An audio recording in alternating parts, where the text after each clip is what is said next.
မင်္ဂလာပါရုရှားနိုင်ငံမှာအသုံးပြုသူတန်း100ခန့်ရှိပြီး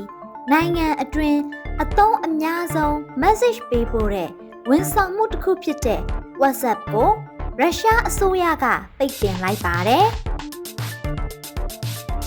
ရာဇဝတ်မှုဆိုင်ရာစုံစမ်းစစ်ဆေးမှုများအတွင်းလိုအပ်တဲ့အချက်အလက်အချို့ကိုဥပဒေအဖွဲ့အစည်းတွေစီမျှဝေပေးဖို့ရုရှားရဲ့ဒေသခံဥပဒေတွေကိုလိုက်နာဖို့ WhatsApp ရဲ့မိခင်ကုမ္ပဏီ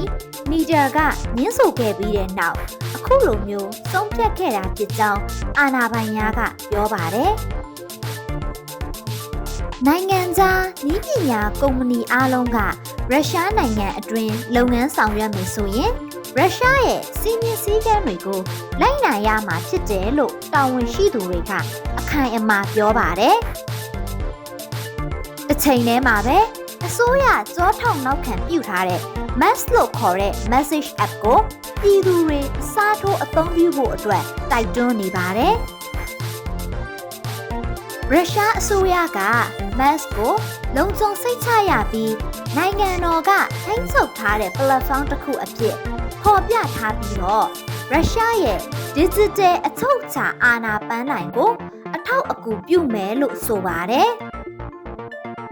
ဒါပေမဲ့လည်းဝေဖန်သူတွေက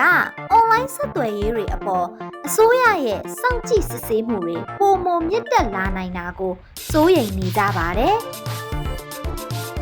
အသုံးပြုသူအချို့ကတော့ WhatsApp ကိုဆက်လက်အသုံးပြုနိုင်ဖို့အတွက် VPN ဝန်ဆောင်မှုများကိုအသုံးပြုနေကြပြီးအချို့ကတော့ပြည်တွင်းဖြစ် platform အသစ်ကိုစတင်ပြောင်းလဲနေကြပြီဖြစ်ပါတယ်။ဒီလုံဆောင်ချက်ကသူတို့ရဲ့ digital အခြေခံအဆောက်အအုံအပေါ်ထိန်းချုပ်မှုကိုအားကောင်းစေဖို့နဲ့နိုင်ငံခြားနည်းပညာအပေါ်မှီခိုနေရမှုကိုလျှော့ချဖို့အတွက်ရုရှားရဲ့ကျယ်ပြန့်တဲ့ကြိုးပမ်းအားထုတ်မှုကိုထင်ဟပ်နေပါတယ်